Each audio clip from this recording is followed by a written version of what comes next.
Bienvenidos a Serpientes y Palomas, donde nuestro propósito es razonar, analizar y meditar en las escrituras y el cristianismo que surge de ellas. Yo soy Calderón y en cada episodio hablaremos de temas no para enseñarlos, aunque sin duda aprenderemos en el camino, sino que lo haremos para buscar ser aquello que Jesús nos dijo que fuéramos, prudentes como serpientes y mansos como palomas. Hola, espero que estés muy bien, espero que estés teniendo un buen día, una buena semana y si no, que esto te ayude quizá a mejorarlo y sobre todo que te lleve a acercarte de alguna manera más a Dios, a pensar, razonar cosas que quizá antes no habías pensado o verlas de una manera diferente. Y el día de hoy quería hablarte precisamente de un salmo que creo que hemos escuchado mucho partes de él porque tienen que ver con Cristo y se relacionan mucho con la muerte de Cristo, pero como tal, como un salmo, creo que no se llega a ver tanto, como que tratamos o llegamos a hacer esto de que ponemos etiquetas a las cosas y este salmo, que es el Salmo 22, le llegamos a poner la etiqueta de, sí, es el salmo de donde viene lo que dijo Jesús en la cruz. Ok, ya, y ahí le dejamos esa etiqueta y batallamos de pronto o dejamos de verlo como tal, como el salmo que es, y verlo como un salmo primero y luego también como aquello que Jesús cita en la cruz. Pero antes de eso, te voy a decir por qué quiero ver ese salmo. Quería preguntarte si eres sincero con Dios, si eres sincero a la hora de platicar, de hablar con Dios. Y esto te lo digo como alguien que ya debería conocer a Dios, ¿no? Estamos hablando entre creyentes. Esperaría que ores, esperaría que hables con Dios durante tu día, que tengas un tiempo donde dices, este es mi tiempo en el que voy a hablar con Dios de oración. Pero en ese tiempo que has designado, que a veces no puedes cumplirlo, que muchas veces nos desanimamos cuando no podemos tener nuestro tiempo con Dios, pero en ese tiempo eres sincero con Dios, eres sincero realmente con lo que dices, con lo que piensas, con lo que has hecho con Dios. Y quizás en una pregunta muy tonta, quizás alguien podría decir, ay, pues claro que soy sincero con Dios, pero eres sincero no solamente en lo que te pasa, en lo que piensas, sino en lo que sientes. Muchas veces le platicamos a Dios que pasó algo, pero luego no le platicamos cómo nos sentimos sobre eso. O peor, creo que lo que más llegamos a hacer como creyentes y en lo que llegamos a caer mucho es que vemos el tiempo de oración como el tiempo en que le pido cosas a Dios. Es decir, tengo que ir a pedirle las cosas a Dios para que Él las haga, para que Él me cumpla mi oración, me responda mi oración. Y entonces terminamos viendo el tiempo de oración como este tiempo de ir a pedir cosas a Dios. Es decir, ¿cómo espero dejar tal pecado si no se lo he pedido a Dios? ¿Cómo espero ser mejor cristiano si no se lo he pedido a Dios? ¿Cómo espero, eh, no sé, mejorar en un área de mi vida, ser mejor estudiante, ser mejor papá, mejor esposo, mejor hijo, mejor hermano, si no se lo he pedido a Dios? Eso es lo que se termina haciendo generalmente el tiempo de oración, porque cuando no tenemos tiempo, y quizás si tú tienes un tiempo designado de oración, pero pasa algo, tienes que irte pronto, tienes algún evento, yo qué sé, y no vas a tener tanto tiempo para orar, si decides orar, pero dices, ok, directo, Señor, te pido que hagas esto, que hagas esto, que hagas esto, que cumplas esto, te pido que me ayudes aquí donde voy, lo que sea, y generalmente, para muchos, sin darnos cuenta, el tiempo de peticiones en nuestra oración se vuelve el tiempo más grande. Que claro que debe haber peticiones, no estoy diciendo que no debamos pedirle nada a Dios o que nunca pidamos, pero se termina convirtiendo en la parte más grande de nuestro tiempo de oración, como, sí, Señor, hola, ¿cómo estás? Espero que estés bien, gracias por este día, ahora sí, mira, te quiero pedir esto y esto, sabrás que voy a ir a este lugar o voy a estar en esta situación, va a pasar esto en mi trabajo y te pido que hagas esto, que me ayudes a hacer de esta manera. Y pedimos y pedimos y pedimos. Y está bien pedir porque la Biblia misma dice que si no pedimos, ¿cómo esperamos que se nos dé? Jesús dice, pidan y se les dará. Entonces, no es algo en contra de pedir, pero sí se vuelve mucho pensar que orar es pedirle a Dios, ¿no? O sea, orar es hablar con Dios para pedirle cosas que haga porque Él solamente las puede hacer. Y en parte estamos bien, pero no completamente bien. Y hoy quería ver contigo ¿Cuál sería la alternativa a esto? ¿Cuál sería entonces una manera de ver la oración para poder orar de esta manera? ¿Habrá alguna parte en la Biblia que nos enseñe no solamente hagan esto, sino prácticamente cómo se verá? Y a eso vamos a llegar leyendo el Salmo 22.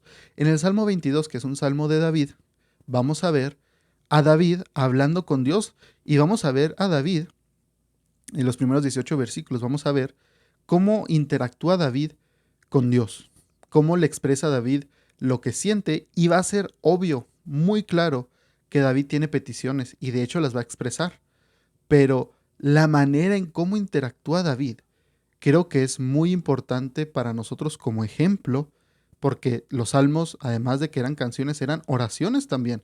Y de hecho, en aquel tiempo, los israelitas, los hebreos, oraban los salmos. Entonces, aquí, por alguna razón, David dijo, ok, esta es una oración que debo plasmar, que debo poner para ayudar a mis hermanos en algún momento, obviamente inspirado por el Espíritu Santo, a que ellos también sepan cómo hablarle a Dios, porque seguramente se van a poner en esta situación similar, que David no la describe completamente, nos da una idea, pero la manera en que se comunica con Dios es muy importante y nos enseña cómo podemos orar, y en este caso cómo podemos orar a través del dolor o cuando estamos pasando dolor. Entonces vamos a leer el Salmo 22, estoy leyendo de la versión Reina Valera contemporánea, por si te interesa, puedes leerlo obviamente tú en tu Biblia que tengas. Y dice así, vamos a poner atención, voy a leer del versículo 1 al 18 por lo pronto, quizá me voy parando, pero quiero que veamos esto, no para analizar ni hacer una examinación de las palabras y todo, realmente es algo simplemente de ver y ver qué entendemos de eso. Dice así, Dios mío, ¿por qué me has abandonado?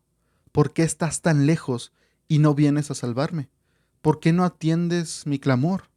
Dios mío, te llamo de día y no me respondes. Te llamo de noche y no hallo reposo. Tú eres santo, tú eres rey, tú eres alabado por Israel. Nuestros padres confiaron en ti confiaron y tú los libraste. A ti clamaron y fueron librados. En ti confiaron y no quedaron en vergüenza. Pero yo soy más gusano que hombre, un ser despreciable del que todos se burlan. Los que me ven se burlan de mí, me hacen muecas, sacuden la cabeza y dicen, este puso su confianza en el Señor, pues que el Señor lo salve, que venga el Señor a librarlo, ya que en él se complacía. Pero tú eres quien me dio la vida, eres tú quien me infundió confianza desde que era un niño de pecho. Antes de nacer, fui puesto a tu cuidado. Aún estaba yo en el vientre de mi madre, y tú eras ya mi Dios. No te apartes de mí, que me cerca la angustia, y nadie viene en mi ayuda. Mucha gente poderosa me rodea.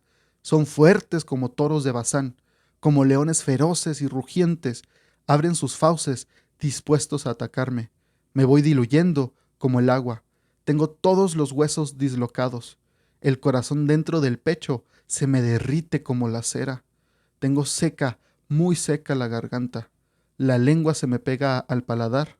Me has lanzado al polvo de la muerte. Me ha acercado una banda de malvados, me tienen rodeado como perros. Han taladrado mis manos y mis pies. Puedo contarme todos los huesos, mientras ellos se regodean al verme. Echan a la suerte mis vestidos y se los reparten por sorteo. Y seguramente, hasta esta parte, habrás identificado varios versículos que en el Nuevo Testamento se nos dice que profetizaban lo que iba a pasar con Jesús.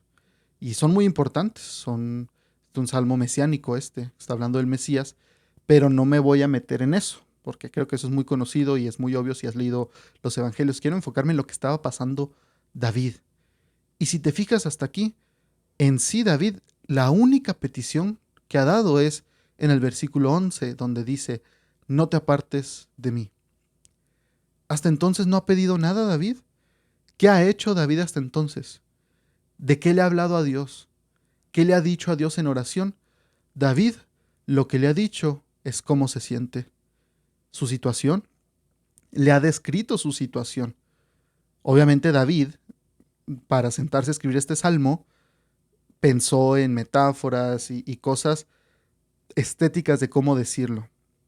No significa que estas fueran exactamente sus palabras a la hora de orarlo por primera vez, pero reflejan su sentimiento. Y esto quiere decir que cuando lo oró, esto era lo que le contaba a Dios, esto era lo que le expresaba. Y le expresaba cómo se sentía, su situación. Y es curioso porque nosotros generalmente vamos y le decimos a Dios nuestras peticiones. ¿Por qué? Porque decimos, Dios ya conoce mi situación. Dios ya sabe en qué situación me siento, en qué situación me encuentro, perdón. Dios ya sabe cómo me siento. Entonces, en vez de estarle diciendo a Dios cómo me siento o cómo está mi situación, pues mejor le voy a decir qué hacer, le voy a pedir qué hacer para resolver mi situación. Y es muy curioso porque aquí David hace lo opuesto. David parece entender que Dios sabe qué hacer y Dios sabe cómo resolver su problema. Entonces dice David, si Dios ya sabe cómo resolver mis asuntos, mis problemas, mejor que yo, mejor me voy a enfocar en describirle lo que estoy pasando, le voy a compartir mi corazón, mis sentimientos, y lo hace de una manera muy cruda. Los salmos, perdón, tenemos ahí oraciones que son muy crudas. Más adelante vamos a leer otro salmo y llegan a ser muy reales. Uno puede leerlo y decir, ay, sí, ¿cómo puedes decir eso, David? ¿Cómo puedes escribir eso? Se supone que tú eres creyente, tú conoces a Dios. Y es que está siendo honesto. Y eso es algo que deberíamos apreciar de la Biblia, que la Biblia no pinta las cosas de color rosita. No te trata de decir que todo es bueno, no te trata de ocultar que cosas malas pasan en el mundo. Al contrario, tenemos salmos como este y como el 139 que vamos a leer que son muy crudos porque están siendo honestos. ¿Eres tú honesto con Dios? ¿Eres tú así de honesto con Dios? Decirle, Señor, no aguanto, siento que me estoy muriendo, siento que no tengo vida en mí mismo. ¿Por qué estás tan lejos y no vienes a salvarme, Señor? Eso, más que afirmaciones teológicas, son afirmaciones de un hombre que estaba sufriendo. Y así deberíamos verlas. No decir, ok, vamos a analizar por qué Dios estaba lejos de David y por qué no iba a salvarlo. No, David está expresando lo que él sentía, lo que él percibía. Y eso, por algo está en la Biblia, nos hace pensar qué es lo que Dios quiere que hagamos primeramente. Antes de llegar y decirle, ok, Dios, tú ya sabes cómo está la situación, sí, ¿verdad? Ok, déjame te digo qué debes hacer para que me saques de esa situación y me vaya mejor. Llegamos así con Dios. Sin embargo, el ejemplo que tenemos en David es irle a contar a Dios cómo nos sentimos, cómo está nuestra situación, no decirle a Dios qué tiene que hacer. ¿Oras tú así? ¿Hablas tú así con Dios? ¿Tienes la confianza, la sinceridad para llegar con Dios de rodillas, sentado, parado, como quieras, y decirle, Señor, ¿sabes que así me siento? Te llamo de día y no me respondes, te llamo de noche y no hay reposo. ¿Qué pasa, Señor? Mis padres confiaron en ti, mis abuelos confiaron en ti, a ellos te clamaron, lloraron hacia ti, confiaron en ti, y tú los libraste, no quedaron en vergüenza, ¿eh? Pero yo, ¿qué pasa? Y estoy recapitulando versículos 4, 5 y 6 es lo que dice. Nuestros padres confiaron en ti y tú los libraste. A ti clamaron, fueron librados y no quedaron en vergüenza. Pero yo soy más gusano que hombre, un ser despreciable del que todos se burlan. Así se sentía David. Y luego dice, todos los que me ven se burlan de mí, me hacen muecas, sacuden la cabeza y dicen, este confía en el Señor, pues ahora que el Señor lo salve. Es muy difícil hablarle hacia Dios, pero está siendo muy honesto David. Y pareciera que si está en la Biblia, entonces Dios quiere que de alguna manera seamos honestos con Él, que cuando estamos pasando una situación difícil, no solamente buena, de alegría, de gozo, porque esas siento que son más fáciles de llevárselas a Dios y decirle, Señor, sí, tú fuiste el que lo hizo y tú eres Dios grande, poderoso, nadie te detiene y yo lo acabo de ver y lo decimos y alabamos a Dios de muy buena manera, pero luego en situaciones malas hasta se nos quitan las ganas de orar o decimos, sí, pues voy a pedirle a Dios que me saque de esta situación, que me ayude, que me dé fe, pero no le expresamos a Dios todo lo que sentimos y Dios quiere escucharnos. Dios es tan buen padre que dice, ven, cuéntame. Sí, yo ya sé qué pasó, yo ya sé cómo estuvo, yo ya sé qué sientes, pero cuéntame, hazme parte de lo que estás viviendo. Puedes confiar en mí, puedes contármelo una y otra vez y no te voy a desechar, no te voy a decir que ya no me hables, que siendo sinceros con nosotros, con nuestros amigos, con familiares, a veces nos cuentan una cosa una vez y decimos, ok, no, pues te ayudo, te apoyo. Otra vez y decimos, ok, sí, ya me lo habías contado, pero te sigo apoyando. La tercera, cuarta vez ya es como que, oye, ya me contaste, ya no tienes que estarlo diciendo una y otra vez. Sin embargo, Dios nos recibe y como un padre que recibe a un niño y el niño va y le cuenta la misma historia una y otra vez, nos sigue escuchando. O como nosotros cuando nuestros abuelos quizá nos cuentan historias de su juventud y nos la cuentan una y otra vez. Si los amamos, si los apreciamos, no les decimos que ya no nos cuenten la historia. Los volvemos a escuchar con cariño, con respeto. Y Dios nos llama como sus hijos, nos dice, ven, cuéntame cómo te sientes. Ya sé que ya me contaste, yo ya lo sé, cuéntame, cuéntame, dime cómo te sientes, dime qué hay en tu corazón, dime cómo te sientes respecto a mí. Y Dios va trabajando en eso, va trabajando en eso. 18 versículos pasan sin que David haga una petición más que decir, no te apartes de mí. Esa es la única medio petición que tenemos en el versículo 11. Después, sí hace peticiones David, pero fíjate, 18 versículos simplemente contando, expresando lo que siente, y luego tenemos uno, 2, 3, 4, 4 versículos de peticiones. Porcentualmente, ¿cuánto es? En total, el Salmo tiene 31 versículos. 4 más o menos son de peticiones. El porcentaje es muy bajo en cuanto a peticiones que se le hacen. David le dice, pero tú, Señor, no te alejes. Tú eres mi fuerza. Ven pronto en mi ayuda. Rescata de la espada y de esos perros la única vida que tengo. Sálvame de las fauces de esos leones. Líbrame de los cuernos de esos búfalos. Anunciaré tu nombre a mis hermanos. Te alabaré en medio de la comunidad. Entonces fueron 3 versículos más bien de peticiones. ¿Por qué? Porque David entiende lo que a nosotros nos hace falta entender, que Dios ya sabe cómo resolver las cosas. Dios ya sabe cómo cambiar las cosas en un segundo. Quizá ya lo has vivido. Lo que a nosotros nos toma meses, semanas, días, años en hacer, Dios lo puede hacer en un segundo, en un instante, en un momento. Por eso David dice, sí, pues ya sé que Dios lo puede hacer. Por eso me enfoco más en platicarle cómo me siento en vez de estarle diciendo qué hacer, porque Dios sabe cómo resolver las cosas mejor que nosotros. No sé si te ha pasado que tú tienes una petición y se la haces conocer a Dios, pero luego Dios responde de otra manera que dices, ay Señor, qué bueno eres, no se me había ocurrido, tú respondiste a mi oración de una mejor manera de la que yo hubiera podido imaginar.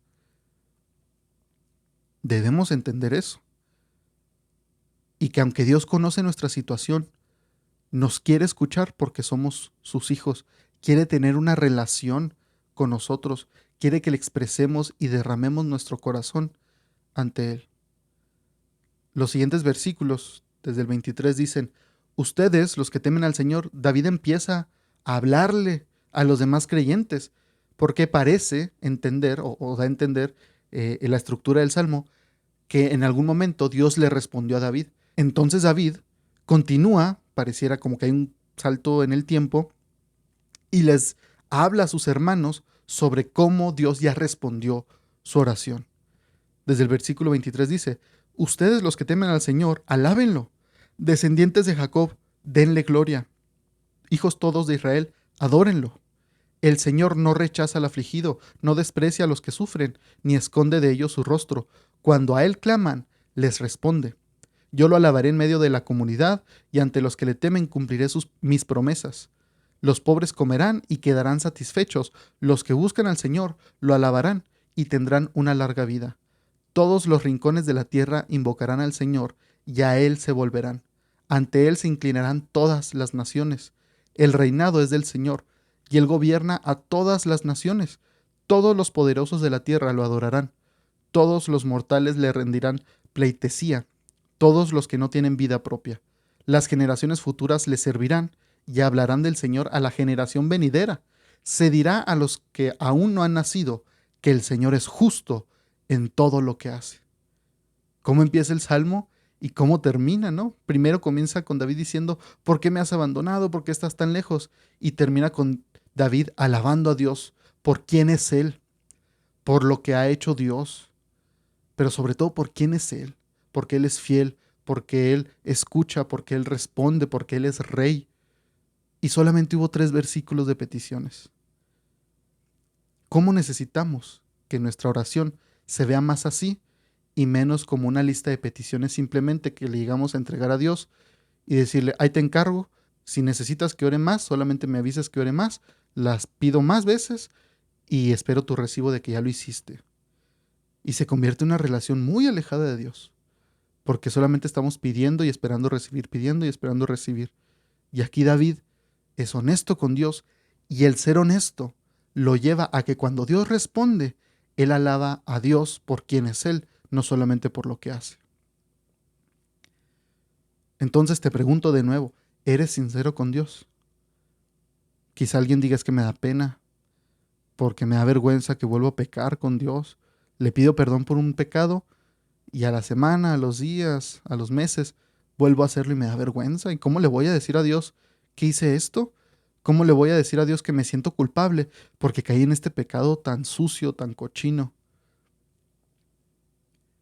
Y yo creo que ese es uno de los problemas más grandes que tenemos como creyentes. Llegar a ser honestos con Dios y poder realmente mostrarnos como somos en nuestra debilidad, en nuestros errores, ser crudos en la manera que le hablamos a Dios, porque tenemos la seguridad de que Dios ya nos conoce. Por eso, bueno, al menos personalmente, yo he llegado a poder ir con Dios y ser muy sincero porque se me quedó muy grabado desde que lo escuché, no, ni me acuerdo cuándo lo escuché o de quién, que decían, es que Dios ya te conoce. No tiene sentido que quieras ocultarle algo a Dios, que no quieras decírselo, porque Él ya lo conoce. De hecho, traerlo a la luz te va a dar cierta libertad de poderlo decir y menos poder va a tener sobre ti, sobre todo si es algo que te causa vergüenza, que es pecaminoso, lo que sea. Puedes ir a ponérselo a Dios y decirle, Señor, esto pasó, y ser honesto y decir, Señor, lo disfruté, me gustó, pero no quiero que me guste, porque sé que va en contra de lo que tú dices. Ya no quiero hacerlo, Señor, porque aunque lo disfruto, yo sé que estoy haciendo cosas que van en contra de tu voluntad, que no están bien, y hago esto, y pienso de esta manera, y me imagino esto, y ser honesto con Dios. Y ser honesto con Dios porque Dios te conoce. Quiero terminar leyéndote el Salmo 139. Hay una versión en canción de este salmo que es cantado por Shane and Shane que puedes encontrar en nuestro canal de YouTube. Igual voy a poner el link en la descripción de este episodio. Es la canción en inglés, pero yo le puse subtítulos en español hace ya bastante tiempo. Y ahí puedes ver si te gusta la música cristiana que literalmente sacan textos de la Biblia y simplemente lo ponen en canción. Este es el Salmo 139 y lo voy a poner en la descripción del episodio, pero te lo voy a leer y pon atención a lo que dice David acerca de cómo lo ve Dios, cómo percibe David a Dios y su relación con Dios. Y ten en cuenta que, como te decía, este es un salmo muy crudo. David en una parte habla de sus enemigos y es muy real David, es muy honesto y uno podría decir, oye, no, David, no deberías decir eso, se supone que tú eres creyente, como te decía antes, pero David está siendo muy crudo, muy real, muy honesto sobre lo que siente, sobre lo que piensa, sobre lo que desea. Y si queremos que Dios trabaje con nosotros, necesitamos ser también honestos, crudos con Dios. Con Dios puedes decirle estas cosas. Dios no se va a asustar. Dios no se va a espantar de lo que le digas porque ya te conoce. Ya conoce todos tus pensamientos. Todo lo que has pensado, dicho, hecho, imaginado. Dios lo conoce. Entonces no lo vas a asustar, no lo vas a espantar, no lo vas a sorprender. Por eso Dios te dice, ven, yo ya te conozco, pero quiero tener una relación contigo. Quiero que platiquemos. En Isaías 1:18 podemos leer que dice, el Señor dice, vengan ahora y pongamos las cosas en claro. Si sus pecados son como la grana, se pondrán blancos como la nieve. Si son rojos como el carmesí, se pondrán blancos como la lana. Entonces Dios nos está llamando y nos invita a platicar con Él, a ser honestos, a poner cuentas claras. Y Él nos dice que al hacerlo, nos va a limpiar, nos perdonará todo pecado y nos hará limpios. Escucha lo que dice David sobre Dios. Salmo 139 dice: Señor, tú me has examinado y me conoces. Tú sabes cuándo me siento o me levanto. Desde lejos sabes todo lo que pienso. Me vigilas cuando camino y cuando descanso. Estás enterado de todo lo que hago. Todavía no tengo las palabras en la lengua, y tú, Señor, ya sabes lo que estoy por decir. Tu presencia me envuelve por completo. La palma de tu mano reposa sobre mí. Saber esto rebasa mi entendimiento. Es tan sublime que no alcanzo a comprenderlo. ¿Dónde puedo esconderme de tu espíritu? ¿Cómo podría huir de tu presencia? Si subiera yo a los cielos, allí estás tú. Si me tendiera en el sepulcro, también estás allí. Si levantara el vuelo hacia el sol naciente, o si habitara en los confines del mar, aún allí tu mano me sostendría. Tu mano derecha no me soltaría. Si quisiera esconderme en las tinieblas, y que se hiciera noche la luz que me rodea, ni las tinieblas me esconderían de ti, pues para ti la noche es como el día. Para ti son lo mismo las tinieblas y la luz. Tú, Señor, diste forma a mis entrañas. Tú me formaste en el vientre de mi madre. Te alabo porque tus obras son formidables, porque todo lo que haces es maravilloso. De esto estoy plenamente convencido. Aunque en lo íntimo me diste forma y en lo más secreto me fui desarrollando, nada de mi cuerpo te fue desconocido. Con tus propios ojos viste mi embrión. Todos los días de mi vida ya estaban en tu libro. Antes de que me formaras, los anotaste y no faltó uno solo de ellos. Dios mío, cuán preciosos me son tus pensamientos, cuán vastos son en su totalidad. Si los contara, serían más que la arena. Si terminara de contarlos, tú aún estarías allí. Dios mío, quítales la vida a los malvados. Aparta de mí a la gente violenta, a esos enemigos tuyos que blasfeman y se burlan de ti. Señor, tú sabes que odio a los que te odian, que mi enojo se enciende contra tus enemigos. Son para mí totalmente aborrecibles, los considero mis peores enemigos. Señor, examina y reconoce mi corazón. Pon a prueba cada uno de mis pensamientos. Así verás si voy por mal camino y me guiarás por el camino eterno. Muchas gracias por escuchar este episodio. No olvides suscribirte al podcast en tu plataforma favorita y recuerda que puedes encontrarnos en Facebook, Instagram y YouTube, donde subimos más contenido que nos lleva a razonar, analizar y meditar en las cosas de Dios. Espero que estés bien. Dios te bendiga.